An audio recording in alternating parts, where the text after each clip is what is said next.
Bom ver vocês, bom estar aqui juntos e bom ver quem está voltando, quem a gente já faz tempo que não vê e vê de novo, é bom demais.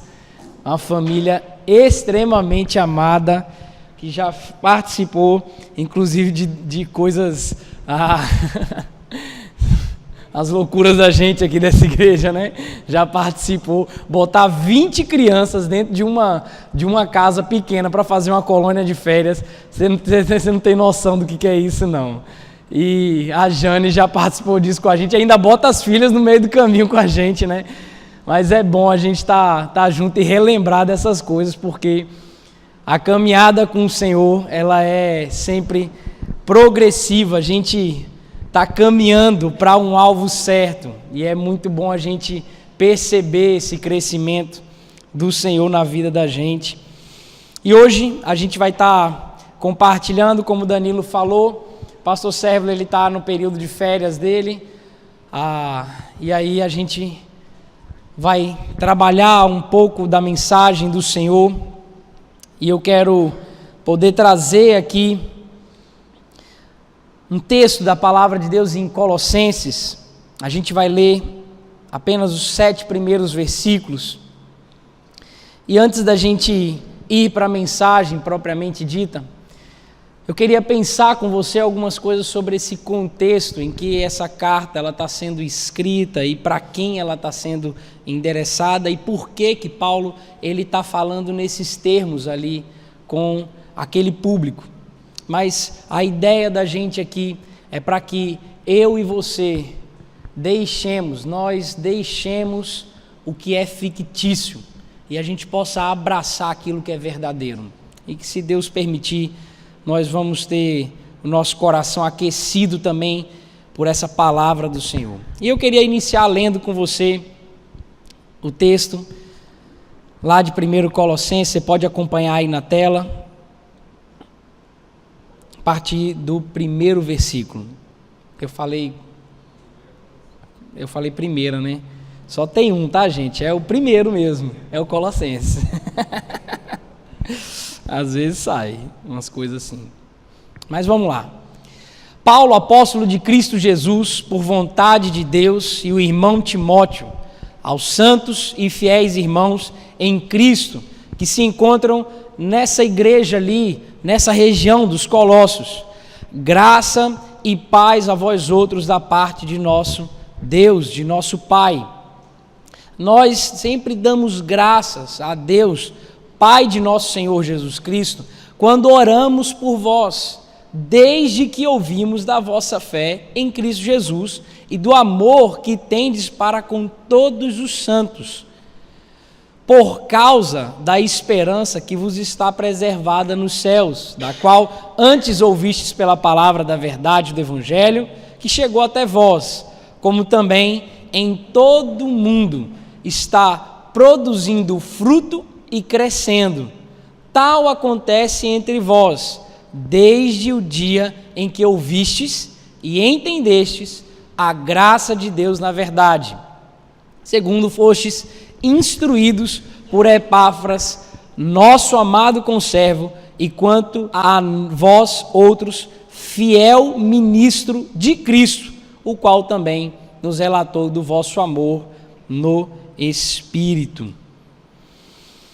Eu queria começar pensando com você o propósito dessa carta. Paulo, ele inicia chamando já os colossenses, a igreja de Colossos, a olhar para o que é que ele quer desenvolver com essa igreja por causa dessa carta. Esse é um público que Paulo não teve contato ainda, e por isso que ele fala do conservo, do fiel ministro de Cristo que foi enviado a eles, o Epáfras, mas que veio da parte do próprio Paulo enviar para que a mensagem do Evangelho chegasse lá a eles. E a ideia central dessa carta, e é interessante você pegar bem isso, porque todo o desenvolvimento aqui vai girar em torno desse eixo. É bem claro, é bem simples, é de retornar a atenção dos leitores da carta para Cristo, a eles primeiro pregado e anunciado por esse conservo Epáfras. Porque existia uma onda de homens em dois lados distintos, onde em um dos lados, provavelmente judeus, tentando confundir a pessoa de Jesus Cristo com Moisés. Estava tentando trazer à pessoa de Jesus Cristo as características e a revelação que houve lá em Moisés e dizer que Jesus era como se Jesus fosse um novo Moisés. E por isso, com base nisso, chamando aquela igreja, chamando aquelas pessoas a uma vida baseada e sustentada na lei do Senhor. Mas também um outro grupo de pessoas, gregos, platonistas, trazendo à mente dessas pessoas uma filosofia que confundia também a mente dos colossenses. Eles inventaram para si uma via de acesso a Deus pela mediação dos anjos. É como se esses dois grupos estivessem trazendo para a igreja de Colossos, que confessava Jesus Cristo, e dizendo assim: vocês podem viver isso, Jesus, mas a gente pode misturar aqui também com esses outros aspectos aqui da revelação, ou talvez dessas filosofias. O que estava havendo era exatamente isso: filosofias e tradições humanas se misturando com a fé cristã, com a fé apenas em Cristo. E foi por essa razão que Paulo, nessa carta, ele está se esforçando nesse ensino de que todas as partes da salvação devem estar unicamente fundamentadas em Cristo, e que os colossenses eles não precisavam buscar mais nada em ninguém, em nada mais, porque em Cristo eles teriam tudo o que eles precisavam para a salvação deles. Então, como o próprio Calvino fala no seu comentário aos Colossenses, ele levanta esse propósito central da seguinte forma: é que a intenção de Paulo é distinguir o verdadeiro Cristo de um fictício, de um Cristo que se mistura com outras filosofias, um Cristo que se mistura com outras ideias, com tradições humanas para sustentar a salvação. E esse, evidentemente, é um problema que nossa geração tem de enfrentar na luta pela confiança única e última na pessoa de Jesus Cristo. Porque até mesmo pessoas que se denominam cristãs atualmente carregam em si uma expressão de fé em Cristo Jesus que é desfigurada da imagem de Cristo, que é despida da excelência de Jesus, que é despojada do poder da obra de Jesus. E talvez a direção que a gente precise tomar aqui hoje, nesse momento, seja de identificar quem é o Cristo que a palavra de Deus nos revela e o que ele, Jesus, representa. É isso que Paulo está querendo fazer e é disso que a gente vai conversar aqui hoje. A revelação do Evangelho, ela tem um único eixo, e esse é que nós deixemos tudo que não seja fundamentado na pessoa de Jesus, o Filho de Deus, e nos apeguemos e desfrutemos de sua distinta excelência e obra. Com esse pano de fundo, eu quero chamar você a meditar um pouco mais a fundo em alguns desses versículos, em algumas dessas palavras, mas antes eu queria orar com você. Queria chamar você a fechar os seus olhos e a gente poder juntos clamar pelo Senhor que já é presente aqui e Ele poder conduzir pelo Espírito dEle o nosso coração a toda a verdade. Senhor Deus, nossa intenção aqui é parar um pouco as nossas demandas diárias, nossas demandas do coração, da alma, e Senhor Deus, pela instrução da Tua palavra, sermos encorajados a abraçar esse Evangelho que é único e verdadeiro, que é Cristo Jesus. Precisamos, Senhor Deus, do Senhor, porque dentro do nosso coração há confusões. Fora de nós há ideias, há filosofias, há tradições que nos ajudam a confundir ainda mais o Teu Evangelho. Pedimos, Senhor Deus, a Tua graça, a Tua misericórdia, para que pelo poder do Teu Evangelho aqui revelado, nós deixemos o que é fictício e abracemos aquilo que é verdadeiro, o Senhor Jesus. Em nome do Senhor. Amém. Amém. Então, ele começa lá no versículo 4 a trabalhar, a gente já pula um pouquinho esse início dos 3 primeiros versículos e já vai direto ao ponto, o eixo, o propósito dessa carta. Paulo está começando a costurar aquilo que já foi anunciado para eles, não se esqueça disso. Paulo ele não está reanunciando o evangelho como se isso fosse necessário. Paulo ele está costurando aquilo que já foi dito a eles.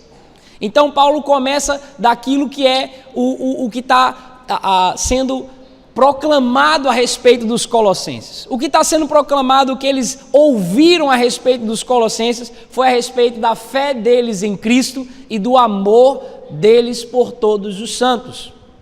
Essa está sendo a fama que está chegando aos ouvidos de Paulo e dos outros apóstolos. É que aquela igreja, ela tinha uma fé notável.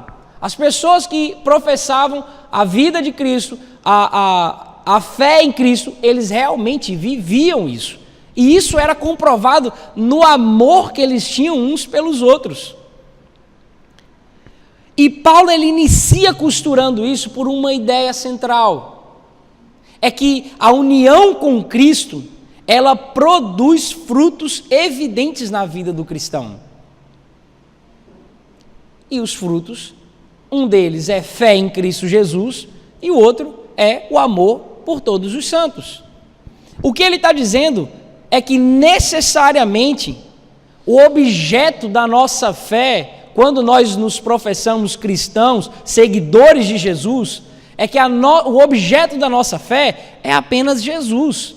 A fé é em Cristo. E ele ainda delimita um pouco mais pelos frutos, quando ele trabalha a ideia do amor a todos os santos.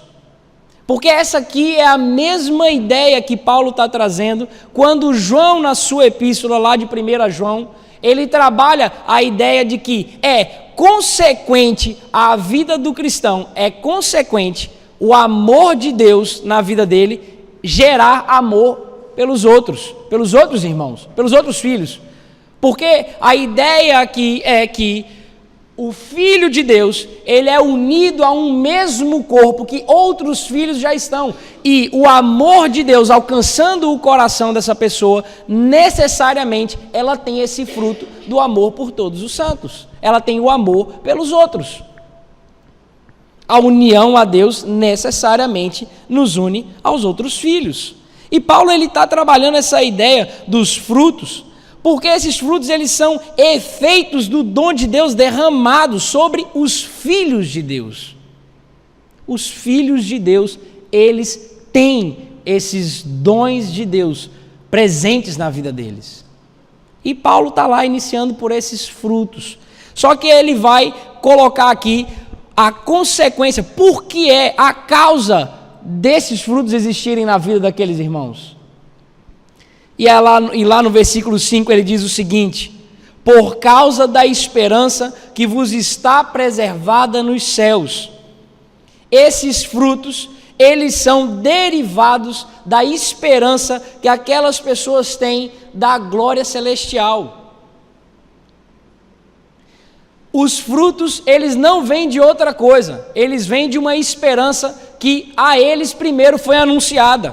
Que esperança é essa? Essa é a esperança, é a fé no cumprimento da promessa que teremos felicidade eterna. O grande tesouro do cristão, o grande tesouro que Cristo chama os seus filhos a abraçar. Lembra lá em Abraão, a promessa foi essa. A promessa foi de uma terra prometida que ele não iria usufruir dela, porque não era a terra, não era a areia de uma terra que iria sujar os pés dele, mas era de uma terra futura, de algo que iria vir, algo que Deus preparou para os seus filhos. A promessa foi feita lá em Abraão, a esperança de uma glória celestial.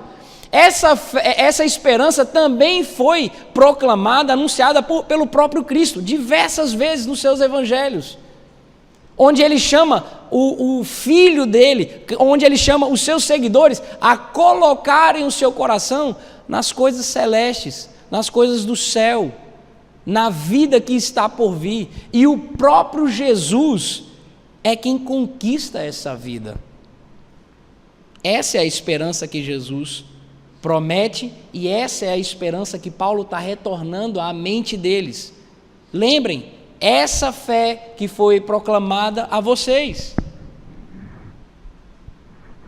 Existe uma perversão desta passagem de alguns pensadores com o propósito de enaltecer os méritos das obras, onde coloca os frutos como a causa e a esperança como a consequência. Isso seria uma forma errada da gente olhar para esse texto, porque é exatamente o oposto que Paulo está apresentando para a gente. É que os frutos são consequências de uma esperança e não o oposto. De que porque eu apresento fé em Cristo Jesus, porque eu tenho amor pelas pessoas e procuro o bem das pessoas, eu posso ter a esperança de que eu terei a vida na glória com o Senhor. Não poderíamos pensar dessa forma, uma vez que a esperança que nos estimula a seguir um alvo para um viver reto, não é por causa das nossas obras, ou por causa daquilo que nós podemos construir, ou por causa daquilo que a gente pode fazer perante Deus, ou a ser agradável a Deus. Porque nada é mais eficaz para o propósito de termos uma vida reta do que a bondade imerecida de Deus. O fato de termos frutos nas nossas vidas, frutos como filhos que necessariamente têm fé em Cristo Jesus e que necessariamente amam uns aos outros, é porque essa esperança foi anunciada. Aqui a gente tem duas tensões que talvez eu e você possamos nos identificar de um modo mais próximo. É a tensão de viver pela esperança ou viver pelas obras, pela lei, pelas forças da nossa própria capacidade de cumprir aspectos religiosos, morais, éticos, que vão confirmar para mim de que eu sou filho de Deus, de que eu estou caminhando para a glória celestial. Mas talvez uma outra tensão que também possa tomar o meu e o seu coração em relação à vida de esperança é a vida de morte. É onde a nossa esperança, ela tem um fim, ela acaba. Não uma finalidade em Cristo, mas ela acaba na própria morte. É mais ou menos assim. Eu preciso dedicar a minha vida aqui, me esforçar para ter os meus próprios bens, para dar uma vida digna à minha família. Eu preciso alcançar tudo que eu posso aqui nessa vida. Por quê? Depois daqui eu não sei o que é que eu tenho. Isso é uma vida de morte. Isso não é uma vida de esperança. A vida de esperança em Cristo Jesus, anunciada aos Colossenses e que é anunciada para os filhos de Deus, é uma vida que sabe que não precisa nessa vida correr atrás das coisas que são vento, que são temporais, mas é uma vida que sabe, é uma esperança que sabe que tem algo, um tesouro muito maior, muito mais excelente, que já foi conquistado, que ele foi prometido e foi conquistado na pessoa de Jesus Cristo.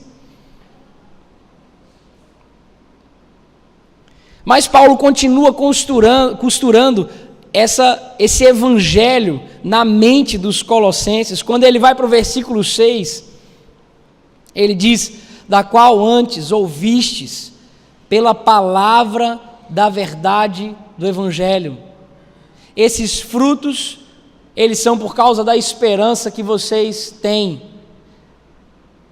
E vocês têm essa esperança porque antes vocês ouviram pela palavra da verdade do Evangelho. A esperança vem porque os filhos de Deus ouvem, escutam pela palavra da verdade do Evangelho. Eles escutam a voz daquele que realmente quer ter uma relação pessoal e não uma relação pelas obras que eu e você possamos construir e fazer. Porque esse próprio termo que ele está usando aqui, antes ouvistes, que é diferente dos dois outros termos quando ele está falando sobre o ouvir, no próprio texto, tem uma ideia de que é uma espera pela salvação antes da sua realização. Ou seja, tem um sentido de que eles estão esperando essa notícia antes mesmo dela ser anunciada. Deixa eu falar em outras palavras. Eles esperavam essa esperança, eles aguardavam essa esperança, eles aguardavam esse evangelho, porque a eles foram dotados pela capacidade no Senhor de escutar o evangelho. Diferentemente de muitas vezes como nós acreditamos, de que nos achamos filhos de Deus por acreditar numa doutrina do amor de Deus, mas nos esquecermos de uma doutrina de santidade de Deus, onde Ele requer o pagamento pelos pecados. Para que eu e você possamos escutar a voz de Deus, primeiro, o Senhor tem que ter me dado essa capacidade de escutar o Evangelho. Porque senão eu não vou chegar à compreensão verdadeira do Evangelho. Ele é quem pode tornar alguém filho, e não na ideia que o próprio brasileiro diz que todo mundo não é filho de Deus, eu também não sou filho de Deus. Não, porque o próprio Evangelho de Cristo, lá em João 1,12, quando está falando do próprio Cristo como o verbo encarnado, ele diz: mas a todos quantos o receberam, a todos quantos tiveram a capacidade de o ouvir, de o escutar, deu-lhes o poder de serem feitos filhos de Deus, a saber, aos que creem no seu nome. Paulo está costurando na mente daquele público o que é o Evangelho. Ele está fechando, ele está dando amarrações mais firmes à mente daquelas pessoas, porque elas estavam passando por essas influências que misturavam filosofias ou tradições humanas com o que é o Evangelho. E ele diz como é que esse Evangelho chegou até eles. Que chegou até vós e está produzindo fruto e crescendo. Tal acontece entre vós, desde o dia em que ouvistes e entendestes a graça de Deus na verdade, segundo fostes instruídos por Epáfras, nosso amado conservo, e quanto a vós outros, fiel ministro de Cristo, o qual também nos relatou do vosso amor no Espírito. Não foi mediante homens que essa palavra chegou aos colossenses.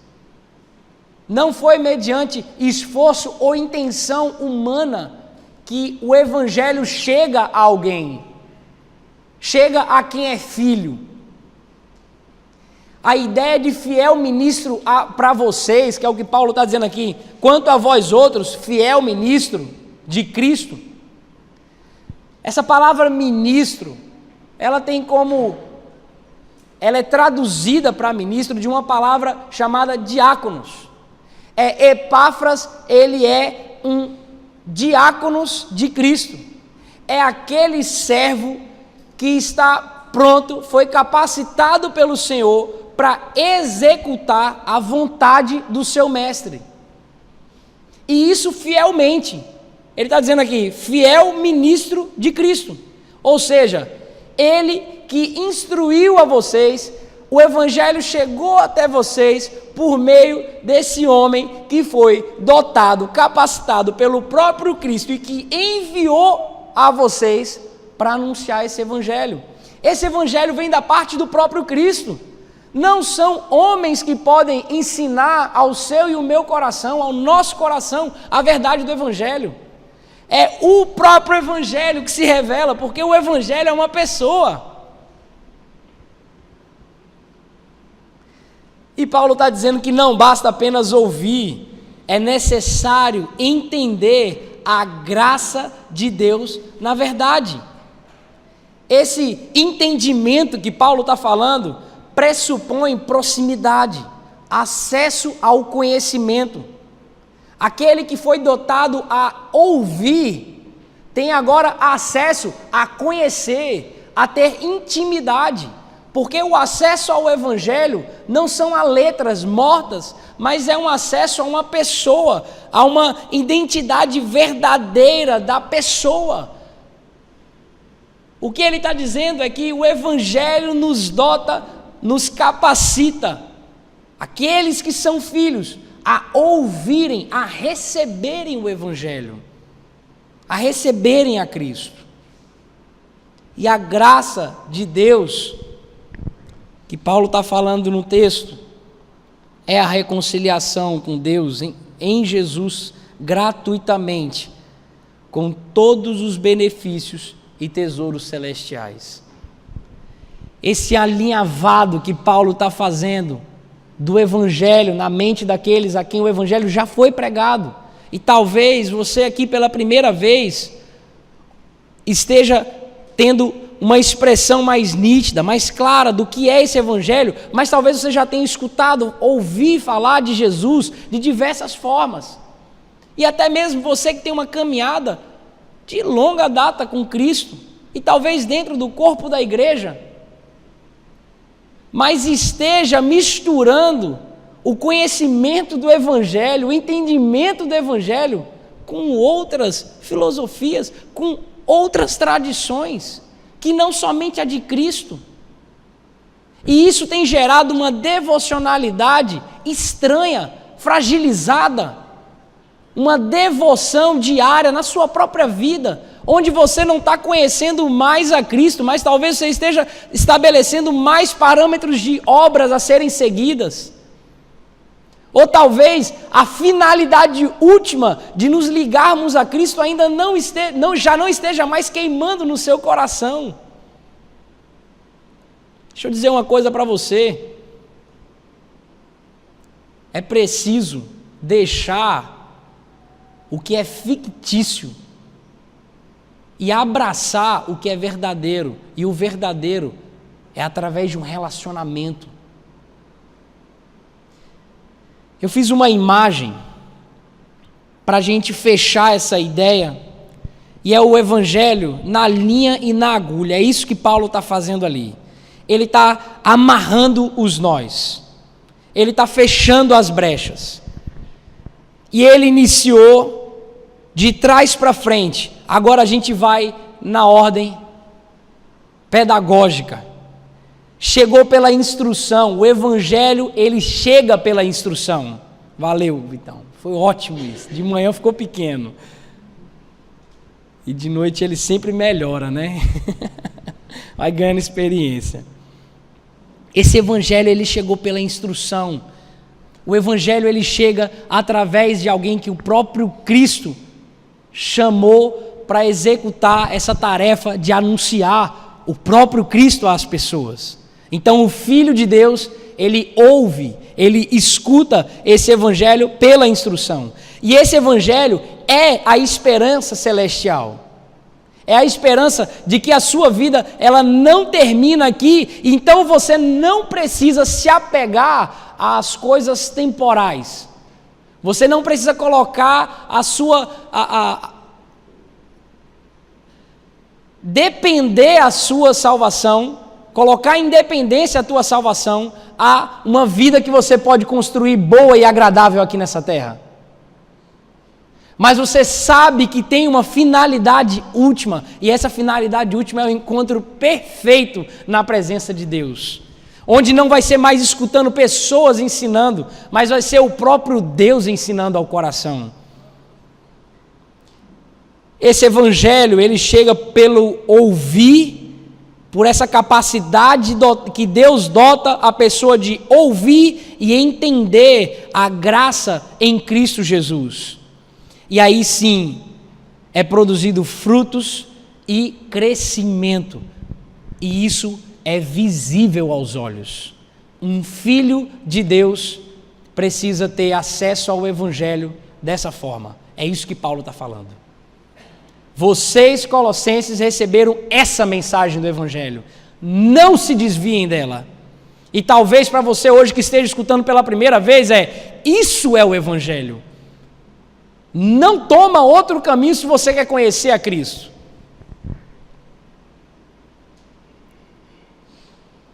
Porque eu posso afirmar com você que Jesus, ele não é mais um personagem bíblico. Ele não é Moisés.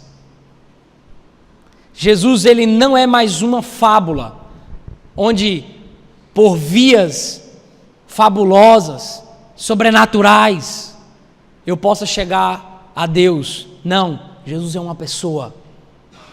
Jesus, ele não é um filósofo, como dentro da própria filosofia hoje é aceita. Jesus, ele não é mais um ser histórico, uma pessoa que diz assim, não, Jesus realmente veio, ele passou por essa história, mas ele foi um grande líder.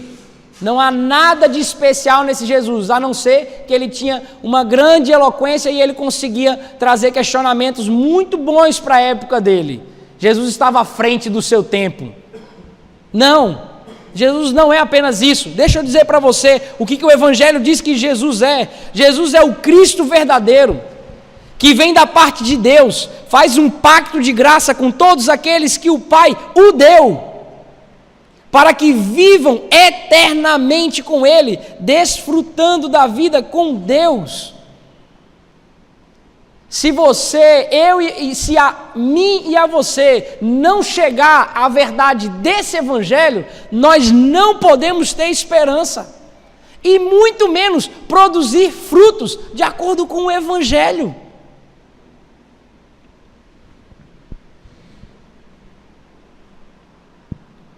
Eu preciso me ligar a essa pessoa, eu preciso que essa pessoa, Jesus, se ligue a mim e gere frutos na minha vida, pela esperança de um encontro real,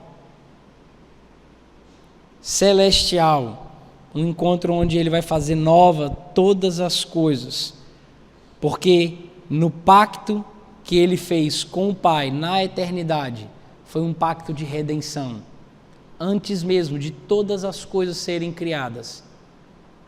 O Pai e o Filho entraram em comum acordo de redimir tudo aquilo que é vivo e que tem vida, tudo aquilo que é criado, eternamente. Eles concordaram em trazer salvação. E por causa desse acordo, nós temos acesso aos benefícios da vida eterna. A mim e a você cabe desfrutar da vida de Cristo. Cabe ter e carregar os frutos de fé em Cristo, apenas em Cristo, e amor por todos os santos. Eu quero terminar com você apontando 5 coisas para que eu e você, nós deixemos o que é fictício pelo que é verdadeiro. Primeiro, o Evangelho tem que chegar, como eu já disse, o Evangelho tem que chegar a você. Você precisa que essa pessoa, Jesus, diariamente, na sua devoção, chegue até você. Porque senão nós teremos como cristãos, filhos de Deus, uma devoção fria, sem a presença de Jesus. E como que eu e você podemos saber que nós estamos realmente escutando e entendendo esse Evangelho? É quando nós estamos deixando com que o clamor da nossa alma peça por socorro a esse Filho. Senhor, me encontra, porque eu não tenho a capacidade de te encontrar. Se o Senhor não fizer isso por mim, se o Senhor não chegar até mim. E talvez você que precise ainda, diante do Senhor, decidir o seguir a Cristo, você precisa escutar o Evangelho, é preciso ouvir o Evangelho, é preciso entender plenamente a graça de Deus, entender que esse é um pacto que Deus fez com o Filho, e o pacto que Ele faz com seus filhos é um pacto de graça, é um pacto que porque Ele fez com o Pai, Ele pode fazer conosco, porque Ele é o único que tem essa capacidade de tomar para si aqueles que Ele escolheu para serem filhos de Deus. Em quarto, o Evangelho convida à esperança da vida eterna com Deus e não a uma finalidade aqui. Então você, filho de Deus, deve ter expressamente na sua vida essa esperança que gera frutos de fé em Cristo e de amor por todos os santos. Porque o relacionamento com o Evangelho gera isso. E todos os dias nós precisamos disso. Precisamos ter um encontro com o Evangelho, para que seja pela força do Evangelho, seja porque a vida de Deus derramada em Cristo Jesus alcance o nosso coração e gere vida real de pessoas que realmente caminham com Jesus. Não há outro evangelho, não há outra forma de caminhar com Cristo a não ser pela causa da esperança da vida eterna em Cristo Jesus. Sua felicidade e a minha felicidade não estão aqui. Nossa felicidade está em saber que o Deus vivo venceu a morte e nós não mais pereceremos, porque Ele nos deu o benefício da vida eterna. Eu quero chamar você a orar e a colocar o seu coração diante do Senhor.